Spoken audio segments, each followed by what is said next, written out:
Oh my gosh, we made it back, buddy.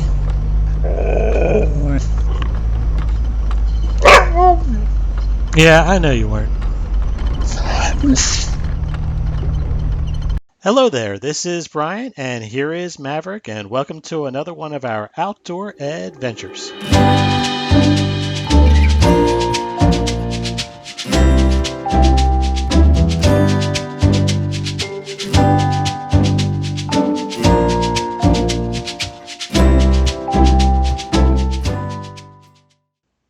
Welcome to another episode of Husky Goes Jeeping. In this episode, we will be taking a short run through the Pine Barrens in Wharton State Forest in New Jersey. We hope you enjoy this video, and if you do, you could really help us out by smashing that like button and subscribe if you haven't already. So without any further ado, let's buckle up and hit those trails.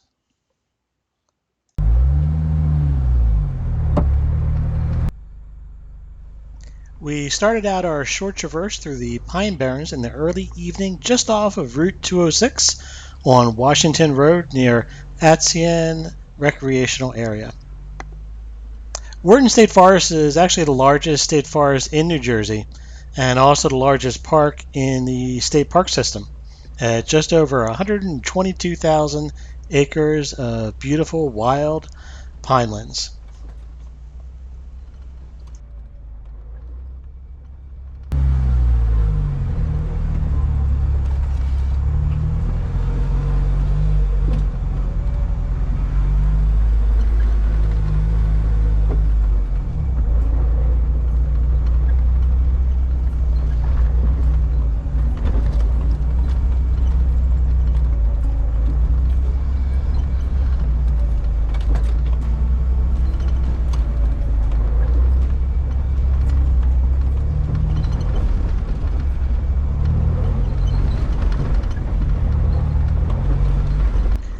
Due to its proximity to the Jersey Shore and elevation, the ground topography is a mix of soil covered by sand with wetland intermixed throughout the park.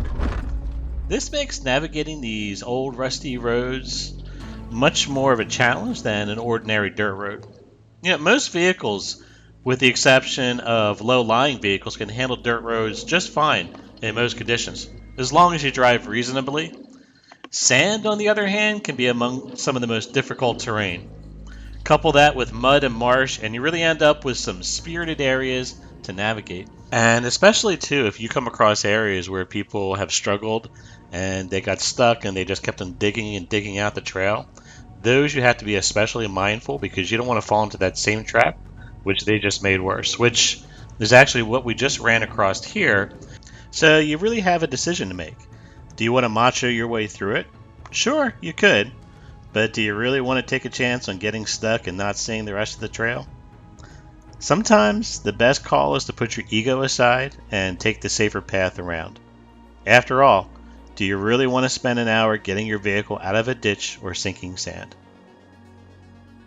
Now, it's funny because even though I took the safer path, this actually was just as fun because I got to navigate through some really tight areas in these tree lines. So just because you take what looks like the safer path, it may not even be, or may just be another type of adventure for you to enjoy.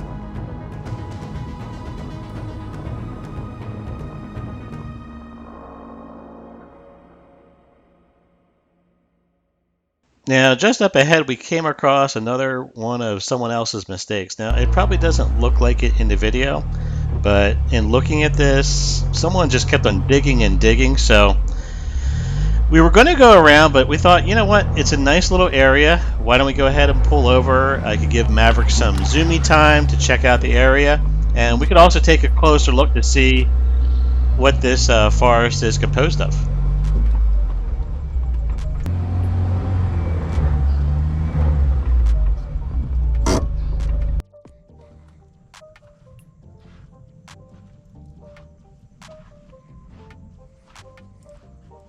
Now, I'm sure you can hear as I'm walking around here that this pine land, at least the trail part, really is almost like a beach. And in fact, it reminds me so much is if you go to the beach on the East Coast, you'll have a swath of beach and then you'll have a lot of brush right behind it.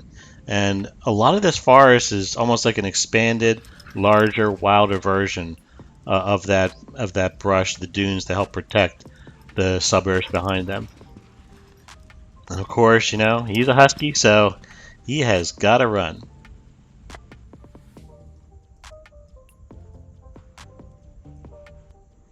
Maverick, what you doing?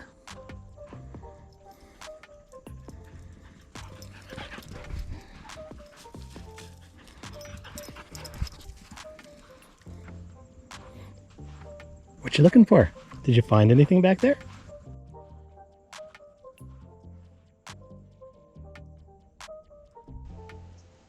So I decided to turn back and take a closer look at what we were dealing with up here. And I probably could have powered through it, but honestly I just didn't want to take that chance. Like I said, it doesn't look as deep in the video, but it's like those trenches go down pretty far.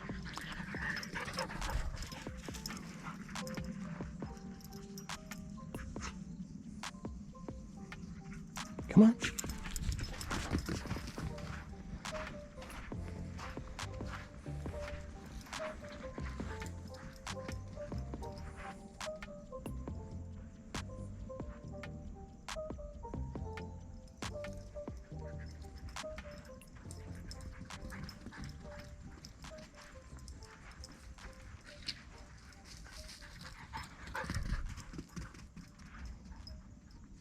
Now, This area is home to a lot of wildlife, which we're about to hear some of.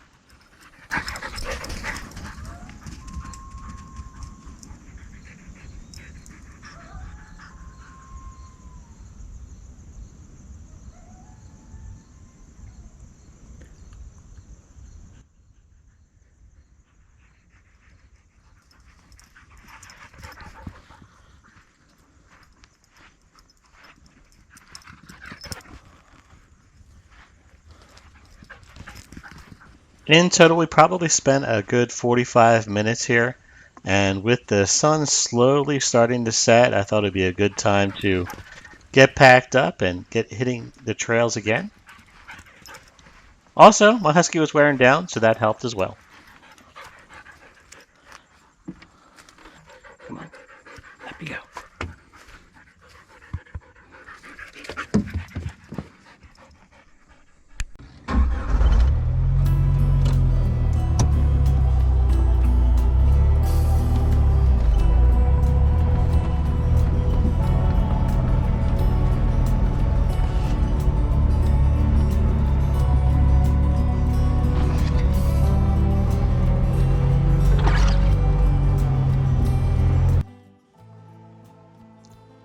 We are really lucky to have this area here for hiking and off-roading in the mid-Atlantic, as outdoor areas are usually private or off limits, unless you want to risk a hefty fine. And especially lucky to even have this much area. As you know, or may know, the mid-Atlantic area comprising of Pennsylvania, New Jersey, New York, Maryland, Virginia, and Delaware, it's one of the most heavily populated areas in the U.S. with a total population of nearly 60 million. To put that in perspective, the entire United Kingdom has just over 60 million in population themselves. Because of this, there's always been pressure to commercialize this region of New Jersey. Large swaths of lands were purchased by Joseph Wharton in the 19th century, who wanted to redirect groundwater under the Pine Barrens to feed drinking water into Philadelphia. This plan was squashed by the New Jersey legislature, who saw the value in its preservation.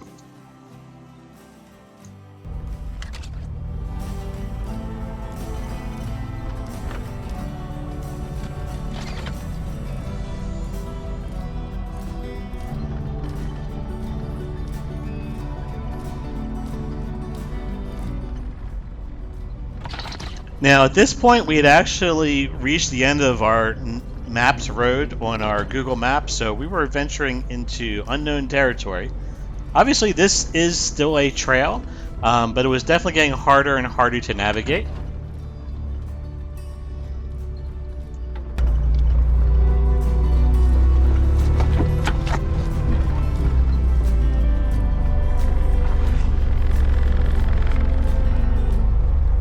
And with the sun setting here, I thought, well, it's probably best to turn back and go back on the main road to leave the park so we can head back home.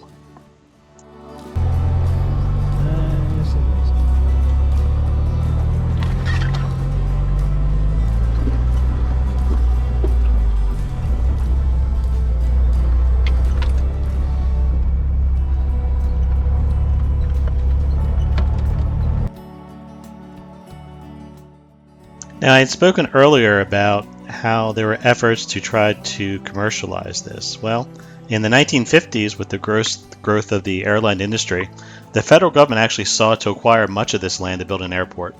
To prevent this, New Jersey began buying back these lands, primarily held by the Wharton Trust, to ensure their continued preservation. This eventually led to the formation of the Pinelands Nature Reserve that we have today.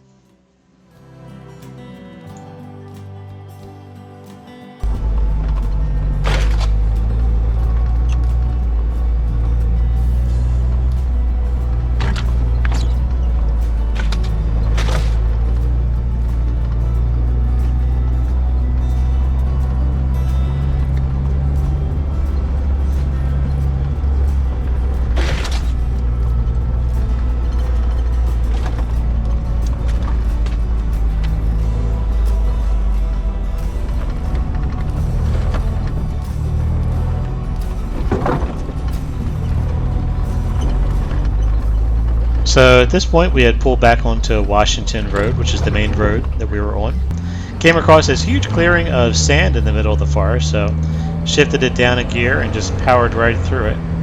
Handled it really well. I guess I should also note, if you are going to hit sandy areas like this, it's always good to air down your tires or give you a little bit more traction, assuming you have all terrains on with a wider aggressive sidewall.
You know, perhaps one of the most important things to learn when you're off-roading is to when you reach that point where you shouldn't go any further. And this is especially true if you're out by yourself and have limited means of recovery. In this case, didn't have a winch on me, didn't have my pull along, which is like a hand winch that can get you out of situations like this. And came across this overrun, I guess almost like a river, of about 20 feet long. Those trees there are about 30, 40 feet high, so that kind of gives you some scale. And there was a side patch, but this also too was not looking too good. And especially when you see, you know, black water and you don't know what's underneath, you know, there's no telling how deep some of these trenches are. So, safety first. And even though the sun's setting and the road I'm going to try to get to is about just a mile past here, sometimes, you know, you're better off just taking it easy, backing out, and taking the slower, longer, and safer course.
just reached that point again where I need to gear down for that little oasis of sand.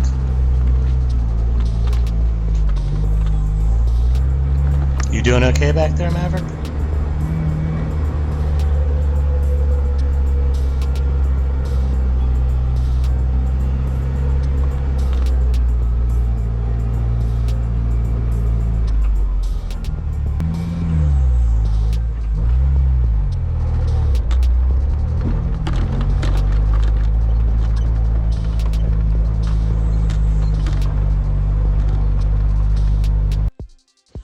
And this area is truly unique. It's actually one of the last surviving coastal forests on the East Coast, and it serves as a wetlands to protect the surrounding area from flood due to storms.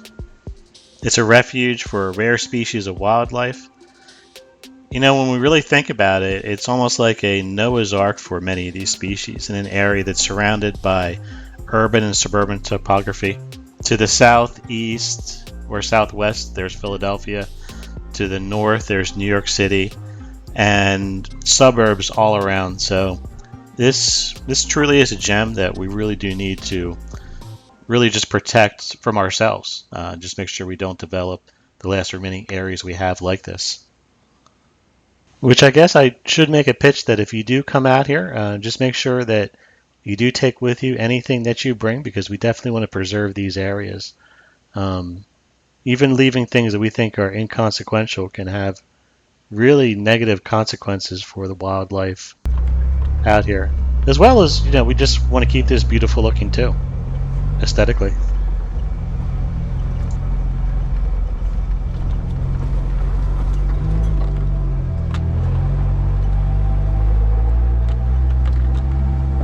Yep. You doing okay back there? Yeah. You doing okay?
It's definitely getting hard to navigate through here, but don't worry, I think we're almost back, Maverick.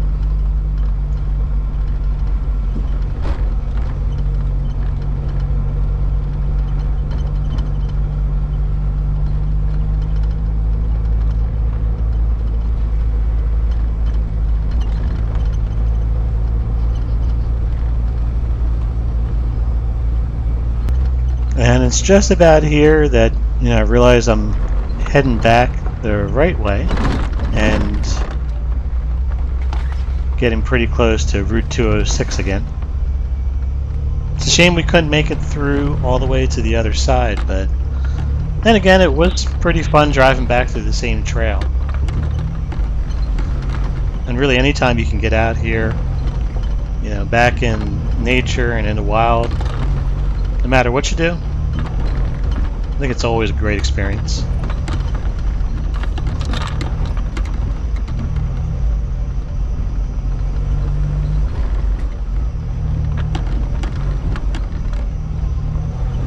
Oh my gosh, we made it back, buddy.